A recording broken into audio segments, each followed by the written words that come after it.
నమస్తే నేను సంజు నాయక్ అప్డేట్స్ చూస్తే హిందూపురంలోని వైసీపీ కార్యాలయంపై జరిగిన దాడి ప్రజాస్వామ్యంపైనే చేసిన ప్రత్యక్ష దాడి అని ఆ పార్టీ అధినేత వైఎస్ జగన్ తీవ్ర వ్యాఖ్యలు చేశారు.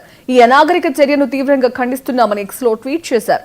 రాజకీయ పార్టీలకు చెందిన కార్యాలయాలను ధ్వంసం చేయడం, ఫర్నిచర్ను విరగొట్టడం, అద్దాలను పగలగొట్టడమే కాకుండా కార్యకర్తలపై కూడా దాడి చేయడం హేయమైన చర్య అని ఆవేదన వ్యక్తం చేశారు. దీనిపై పోలీసులు స్పందించకుండా మిన్నకుండడం పరిస్థితి తీవ్రతకు అద్దం పడుతోందన్నారు.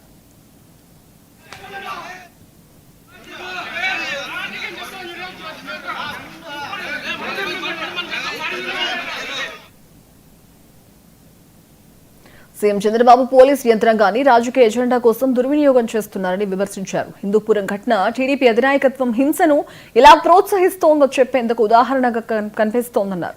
తన ప్రత్యర్థుల ప్రాథమిక ప్రజాస్వామ్య హక్కులను కాపాడలేని ప్రభుత్వానికి పాలన గురించి మాట్లాడే నైతిక హక్కు లేదని ఘాటు విమర్శలు చేశారు. ఈ దాడి కేవలం వైసీపీపై మాత్రమే జరిగింది కాదని ప్రజాస్వామ్యం, రాజకీయ స్వేచ్ఛను విశ్వసించే ప్రతి పౌరుడిపై జరిగిన దాడిగా అభివర్ణించారు. ప్రజాస్వామ్యాన్ని తొక్కివేసేలా జరిగిన దాడిని తీవ్రంగా ఖండిస్తున్నట్లు ట్వీట్లో పేర్కొన్నారు. చెప్పండి మేడం, జరిగింది కదా ఈ దాడిపై జిల్లా అధ్యక్షురాలుగా. నిజంగా ఈరోజు హిందూపూర్ పార్టీ ఆఫీస్ పైన ఏదైతే అటాక్ జరిగిందో నిజంగా చాలా బాధాకరంగా ఉంది. గతంలో కూడా మనము కూడా 2019 నుంచి 24 వరకు మనము పరిపాలించాము. ఏనాటికి కూడా ఏ ఒక్క నియోజకవర్గంలో కూడా మనం వెళ్ళిపోయి టీడీపీ ఆఫీసులు కానీ వేరే పార్టీ ఆఫీసుల పైన దాడి చేయడం ఎక్కడ కూడా జరగలేదు. ప్రజాస్వామ్యబద్ధంగానే మనము పరిపాలన చేసినాం. ఈరోజు హిందూపూర్ పార్టీ ఆఫీస్లో చూడండి పరిస్థితి ఎలా ఉంది అంటే మొత్తం గ్లాస్ ఏముందో, ఫర్నిచర్స్ ఏముందో, అలాగే కంప్యూటర్ సిస్టమ్స్ ఏముందో అవన్నీ కూడా పగలగొట్టి టీడీపీ కార్యకర్తలు ఎవరైతే చేసినారో నిజంగా ఇది చాలా ప్రజాస్వామ్యంగా ఉంది. చూడండి మన ఈసీ యూత్ నాయకుడు లోకేష్ అని ఆయన పైన కూడా దాడి చేసి మళ్ళీ ఎందుకండి మీరు ఇలా లోపలికి వచ్చినారు, ఎందుకు ఇవన్నీ కూడా పగలగొడుతున్నారని అడిగితే వాళ్ళపైన కూడా అటాక్ చేయడం జరిగింది.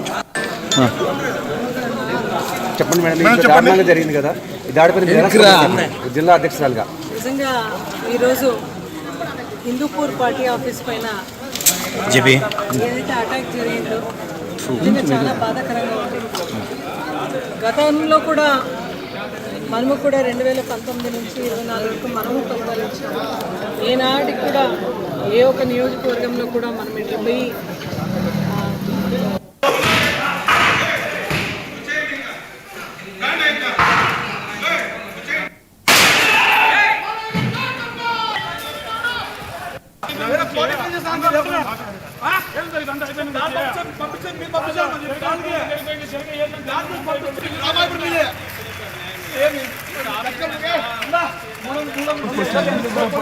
దగ్గరలో ఉంది.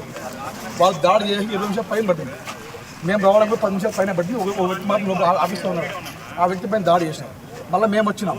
వస్తే ఎవరు బాగుపడింది మీరు అని అడిగితే నేనే బాగుపడింది. ఇప్పుడు ఏమి అంటే ఎందుకు బాగుపడతావా నువ్వు మా ఆఫీస్ పైన అని నేను అడిగినా. ప్రవీణ్ అనే వ్యక్తి బాగుపడినాడు. మా ఫ్రెండ్ ఆ పిల్లలు కూడా ముందు కూడా ఇప్పుడు పార్టీ వేరే మాటను బట్టి ఆ పిల్లలతో మాట్లాడినాడు. నా పైన దాడి చేశాను. కెమెరా కూడా ఉన్నాయి, వీడియో కూడా మీకు ఇస్తా. ఏమి నేను చేస్తాము, మీరు ఏం పీకుతారు, నేను చంపుతారా? చంపమండి. పోలీసులు ఏం చేస్తున్నారు, వాళ్ళు వెళ్ళిపోయి టీడీపీ వాళ్ళు వెళ్ళిపోయాను